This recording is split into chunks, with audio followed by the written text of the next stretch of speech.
नमस्कार। बड़े बड़े सपनों को लेकर छोटे छोटे शहरों से, छोटी छोटी जगहों से, गांवों से, पुरों से लोग पहुंचते हैं प्रयागराज, दिल्ली, इलाहाबाद या भारत के बहुत सारे ऐसे शहर जो कि पढ़ाई के हब हैं। माँ बाप की आशाएं भी जुड़ी होती हैं और खुद की भी अपनी बहुत सारी इच्छाएं और सपने जुड़े होते हैं। और जब रिजल्ट आता है तो लगता है कि कोई चोर सिपाही का खेल चल रहा था, जिसमें ये पता ही नहीं था कि कौन जीतेगा, क्या होगा, परिणाम में हमारा नाम होगा, सूची में नाम होगा कि नहीं होगा। लग रहा है कि किसी का जैसे लॉटरी निकाली गई हो, लॉटरी निकाल कर रिजल्ट दिया गया हो। लॉटरी में नाम आ गया तो ठीक है, अगर लॉटरी में नाम नहीं आया तो कोई बात नहीं। अभी न्यूज़पेपर में आपने देखा होगा, सुना होगा, इस समय आबकारी विभाग से शराब के ठेके की लॉटरी निकाली गई। लोगों ने फॉर्म डाले। अब उसमें किसका नाम आया, किसका नहीं आया, ये पूरा लक पे डिपेंड है। तो किसी ने 10 डाला, किसी ने 12 डाला, किसी ने 5 डाला, किसी ने 20 भी डाला होगा, उसमें से एक दो निकल आएगा। लेकिन यहाँ पे परीक्षा एक ही होती है। यहाँ पे ये ऑप्शन नहीं है कि पीसीएस की परीक्षा 5 बार, 7 बार, 8 बार पेपर हुआ है तो किसी में से एक निकल आएगा और लॉटरी सिस्टम से उसका चयन हो जाएगा। ये चोर सिपाही का खेल नहीं है कि जिसके हाथ में पर्ची अचानक आ जाएगी वो राजा बन जाएगा, जिसके हाथ में आ जाएगी वो चोर बन जाएगा। और यहाँ पे चोर कैंडिडेट नहीं है, यहाँ पे चोरी अलग हो रही है।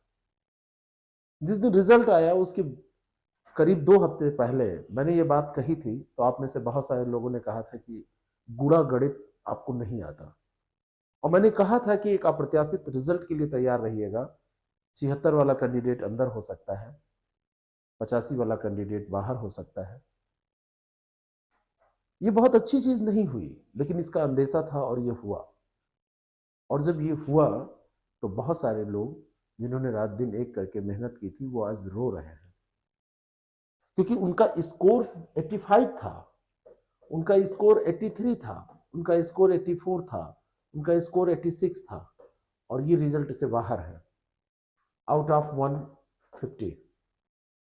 बहुत सारे लोग खुश भी हैं क्योंकि उनका स्कोर 76 था, 78 था, 79 था। सामान्य कैंडिडेट थे, कुछ कैटेगरी के कैंडिडेट थे जिनका स्कोर और कम था, वो अंदर है। तो ये कोई अंदर बाहर का खेल चल रहा है क्या?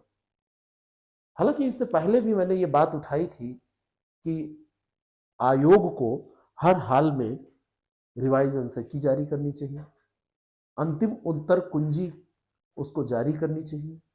जिस दिन रिजल्ट आया था उसी दिन मैंने कहा था आयोग को यह बताना चाहिए कि कौन सा प्रश्न उसने डिलीट किया है, कौन सा प्रश्न उसने सबके लिए रखा है कि सबको मार्क्स दे दिए जा रहे हैं जो डिलीट होते हैं, कौन से प्रश्नों का आंसर उसने चेंज किया है, कितने प्रश्नों पर ऐसा किया गया है। इसका स्पष्टीकरण देने में आयोग को क्या दिक्कत है?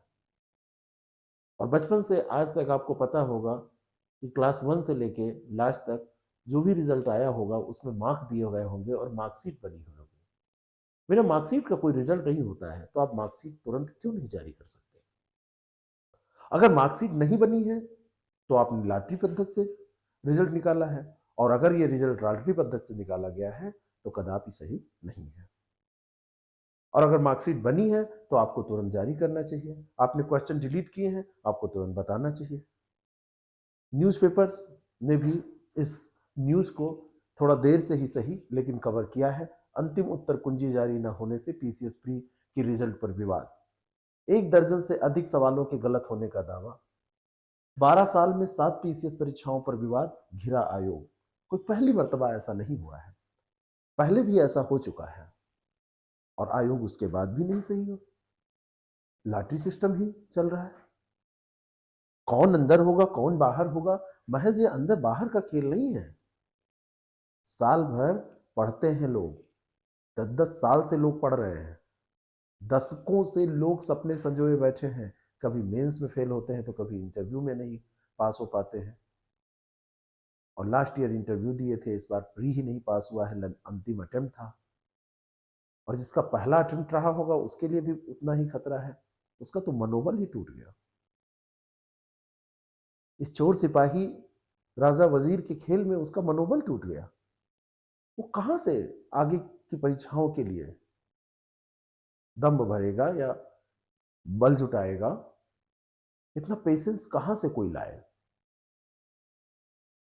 माननीय सरकार से, माननीय योगी जी से, माननीय मुख्यमंत्री जी से लोगों ने अपील की है, आप लोग भी अपील कीजिए। आयोग एक बार सोचे, विचार करे, अंतिम उत्तर कुंजी जारी करे। और अंतिम उत्तर कुंजी जारी करके, क्योंकि कई बार मामला फंसा है, आरओ के पेपर में 2016 का कोर्ट से जब छात्रों के पक्ष में निर्णय आया था तो पुनर्परीक्षा हुई थी। लोग कोर्ट भी जा रहे हैं, कोर्ट जाने पे भी छात्रों का ही अहित होता है। जिन लोगों की प्रीलिम्स परीक्षा पास होने के बाद में मेंस की तैयारी में जो लोग जुट गए हैं, उन लोगों को दिक्कत नहीं होगी। ऐसा नहीं है कि वो लोग इससे बच जाएंगे। कोर्ट में जाएगी वैकेंसी तो उसमें टाइम लगेगा, कोर्ट इतनी जल्दी सुनवाई नहीं करता, कोर्ट के पास बहुत सारा समय काम है, और इतने लंबे समय में कोई वैकेंसी क्लियर होगी ऐसा सोच के कोई तैयारी करने नहीं आता है। 2023 की आरओ की वैकेंसी 2025 आ गया, अभी प्रीलिम्स परीक्षा की डेट नहीं जारी की गई है। माननीय आयोग से अनुरोध है कि अपनी अयोग्यता और योग्यता के बीच में चुनाव करें कि क्या वास्तव में आयोग को करना चाहिए और क्या नहीं करना चाहिए। पीसीएस 12 अक्टूबर को होगा, ये आप बता सकते हैं। आरओ पेंडिंग है, आप उसकी भी डेट जारी करिए। 2023 की परीक्षा है, कैसे कोई तैयारी करे? आप डिलीटेड क्वेश्चन नहीं बता रहे हैं, चेंज क्वेश्चन नहीं बता रहे हैं, आगे की रणनीति कैसे बनाई जाए? क्योंकि मैं भी इस क्षेत्र से जुड़ा हुआ हूं, मेरे संपर्क में हजारों छात्र हैं, लाखों की संख्या में यूट्यूब से लोग जुड़े हुए हैं, हजारों की संख्या में बैच से लोग जुड़े हुए हैं।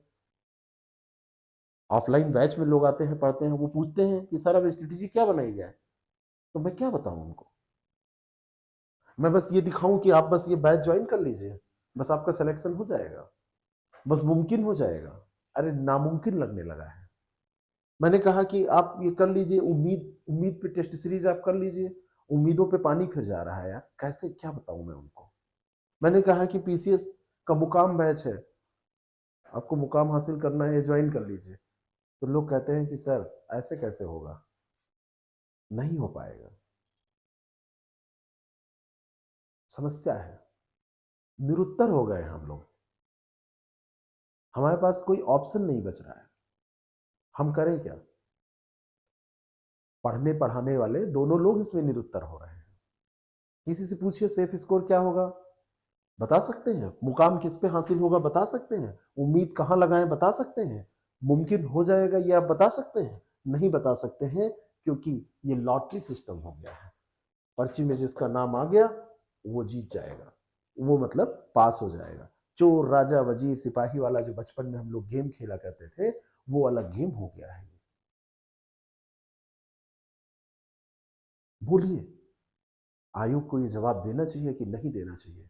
और अगर आपको लग रहा है कि मेरी बात में दम है या मेरी बात सही है, तो इस वीडियो का समर्थन करिए, इसको मैक्सिमम लोगों तक पहुंचाइए, ज्यादा से ज्यादा लोग इसको देखें, लोग लेटर लिखें, मेल करें, जिनसे भी हो सके अपने जनता के जो प्रतिनिधि हैं, एमपी हैं, एमएलएज हैं, उन सारे लोगों से लेटर लिखवा के भेजा जाए कि आखिर ये हो क्या रहा है। माननीय सरकार से अनुरोध है और वो सुनेंगे भी, ऐसा नहीं है, जब जब अनुरोध किया गया है तो सुना गया है। कई लोग ये कहेंगे कि नहीं ऐसा नहीं, आप तो सरकार की बात कर रहे हैं, सरकार है, सरकार की ही बात की जाएगी, उन्हीं से कहा जा सकता है। शिकायत बड़ों से ही की जाती है। घर में जब बचपन में कोई मारपीट देता था तो बाबा और दादी से ही शिकायत की जाती थी, घर में जो बड़ा बुजुर्ग होता था उसी से कहा जाता था। तो अगर आपको लगता है तो आपका भी सपोर्ट, आपका प्यार चाहिए इस वीडियो पे, क्योंकि मन बिल्कुल परेशान है। बिल्कुल क्लांत है, बिल्कुल हारा हुआ मन है, कुछ कहने की इच्छा नहीं होती है। कई दिन से मैं नहीं आया यूट्यूब पे। लोग रोज कहते हैं सर स्ट्रेटेजी का कुछ बताइए, कुछ पढ़ाइए। क्या कोई पढ़ाए, क्या कोई स्ट्रेटेजी का बताए? जो बैचेस चल रहे हैं उसमें, क्योंकि ड्यूटी है, पैसे लिए हैं, उसमें क्लासेस लेते हैं, बाकी कुछ बोलने का मन नहीं करता है। ठीक है, तो आपका सपोर्ट, आपका प्यार चाहिए और आपका मत भी चाहिए। आप इसमें कमेंट बॉक्स में लिखिए, जो लिखना हो लिखिए। आपको मेरी बात बेजा लग रही हो, गलत लग रही हो, तो वो बात भी आप लिख सकते हैं। मिलते हैं फिर किसी अगले वीडियो में, तब तक के लिए बस यही चाहूंगा कि भारत की जय हो, लेकिन भारत की जय ऐसी व्यवस्था में नहीं हो पा रही है। Thank you, thank you.